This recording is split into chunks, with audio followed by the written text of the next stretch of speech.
کہ اگر کسی کا ذکر اللہ یا نماز میں دل نہ لگے تو اس کو چاہیے کہ ذکر و نماز کو ترک نہ کرے بلکہ ہمت کر کے لگا رہے.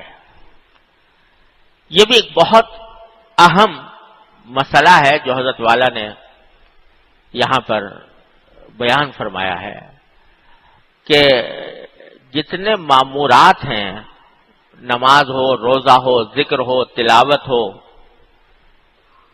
اس کو کرتے وقت بسا اوقات دل میں یہ داعیہ پیدا ہوتا ہے کہ ہمیں ان عبادتوں میں مزہ آنے لگے، حظ نفس سے حاصل ہو، مزہ آئے.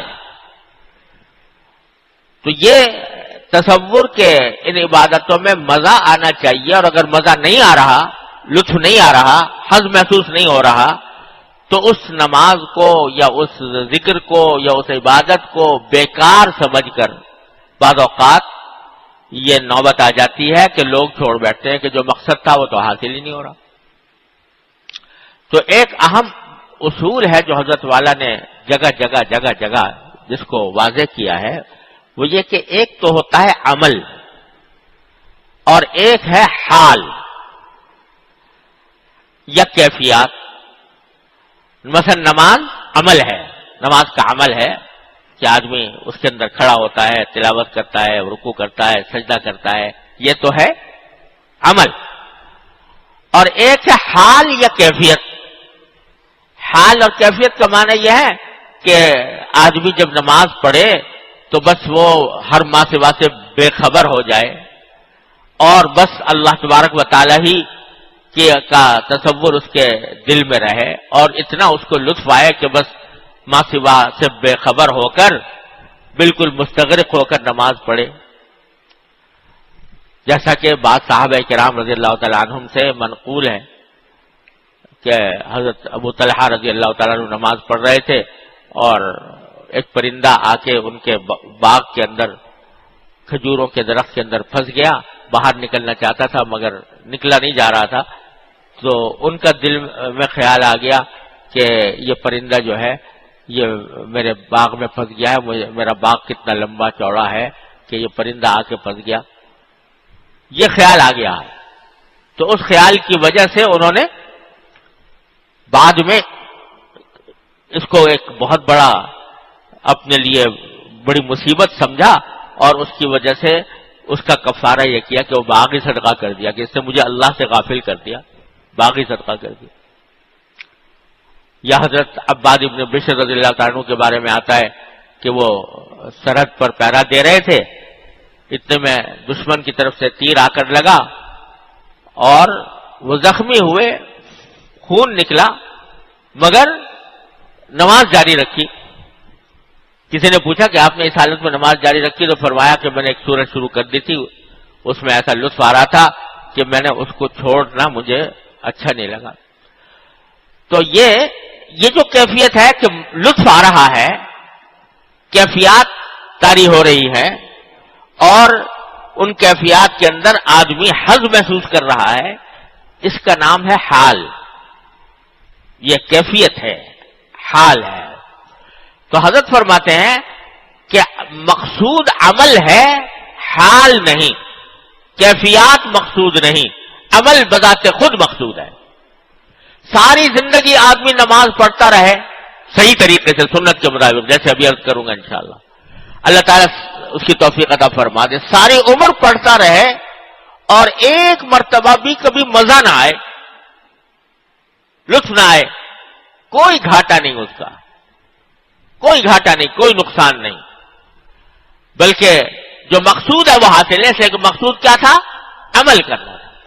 اور اسی لیے حضرت گنگوہی قدس اللہ تعالی سرہ کا مقولہ میں نے اپنے شیخ رحمت اللہ علیہ سے سنا کہ فرماتے تھے کہ اگر کسی شخص کو ساری زندگی نماز میں مزہ نہ آیا، لطف نہ آیا، پھر بھی وہ پڑھتا رہا، چھوڑی نہیں اسے نماز، تو میں اس کو مبارکباد دیتا ہوں. مبارکباد کس بات کی دیتا ہوں؟ کہ وہ خالص اللہ کے لیے پڑھ رہا تھا، مزے کے لیے نہیں پڑھ رہا تھا، اگر مزے کو مقصود بنا لیا، کیفیات اور حال کو مقصود بنا لیا، تو معنی یہ ہے کہ آدمی اللہ کے لیے نہیں پڑھ رہا بلکہ اس لیے پڑھ رہا تاکہ مزہ آئے، لطف آئے، تو وہ تو مقصود اللہ نہ رہا، وہ تو اپنے نفس کا مزہ اس کا مقصود ہو گیا۔ حالانکہ اخلاص یہ ہے کہ جو بھی عبادت کر رہے ہو وہ اللہ کے لیے کرو۔ تو اس لیے یہ ایک بہت اہم نقطہ ہے جس کے ذہن میں نہ رہنے کی وجہ سے بسا اوقات بہت سی گمراہیاں پیدا ہوتی ہیں۔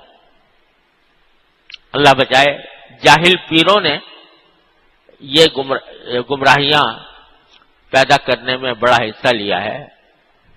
حضرت ہی کے کلام میں نے کہیں دیکھا، حضرت حکیم الامت قدس اللہ تعالیٰ سے رہو، کہ ان کے پاس ایک صاحب آئے اور وہ کسی ایسے ہی پیر صاحب سے ان کا تعلق تھا، تو ان پیر صاحب نے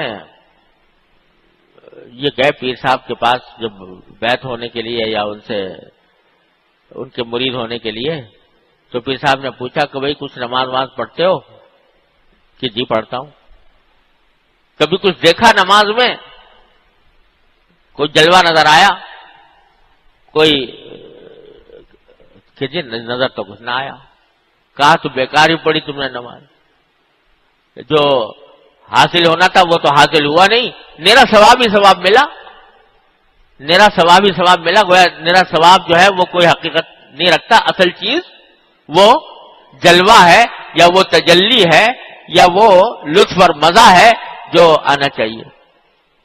حضرت فرماتے ہیں کہ اللہ بچائے ایسے کلمے کے اوپر کفر کا اندیشہ، کہ ثواب کو آدمی اتنا، اللہ جنت کے ثواب کو، اللہ کی رضا کے ثواب کو اتنا معمولی سمجھے اس غیر مقصود چیز کے آگے۔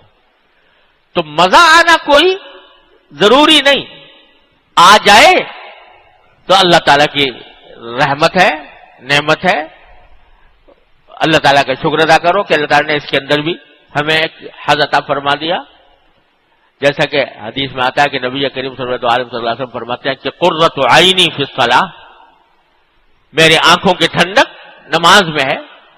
یہ حاصل ہو گئی، یہ بھی اللہ تعالیٰ کی نعمت ہے کہ نبی کریم صلی اللہ علیہ وسلم کے اس سنت پر بھی، جو اس غیر اختیاری سنت ہے، وہ بھی اس پر بھی عمل ہوگا۔